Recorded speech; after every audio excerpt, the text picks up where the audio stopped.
Malampuzha ഉദ്യാനത്തിലെ security ജീവനക്കാരെ തിരിച്ചെടുക്കാൻ തീരുമാനം. ജില്ലാ കളക്ടർ തൊഴിലാളി നേതാക്കളുമായി നടത്തിയ ചർച്ചയിലാണ് തീരുമാനമായത്. ഇതോടെ 19 സെക്യൂരിറ്റി ജീവനക്കാർക്കും തിങ്കളാഴ്ച മുതൽ ജോലിയിൽ പ്രവേശിക്കാനാകും. സാജിദ് ചേരുന്നുണ്ട്. സാജിദ്, എന്തിനായിരുന്നു സെക്യൂരിറ്റി ജീവനക്കാർക്കെതിരെ നടപടിയെടുത്തത്?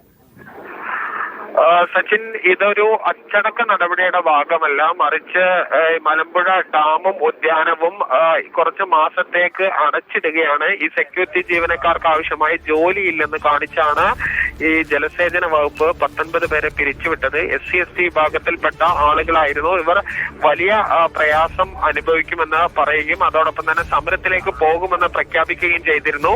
ഇതേ തുടർന്നാണ് തൊഴിലാളി നേതാക്കളുമായി പാലക്കാട് ജില്ലാ കളക്ടർ മാധവിക്കുട്ടി ചർച്ച നടത്തിയത്. ഇതിന്റെ അടിസ്ഥാനത്തിൽ തിങ്കളാഴ്ച മുതൽ ഇവർ ജോലിയിൽ തിരികെ പ്രവേശിക്കാനുള്ള നിർദ്ദേശമാണ് നൽകിയിരിക്കുന്നത്.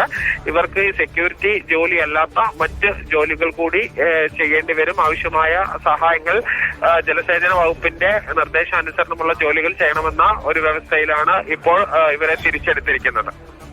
ശരി.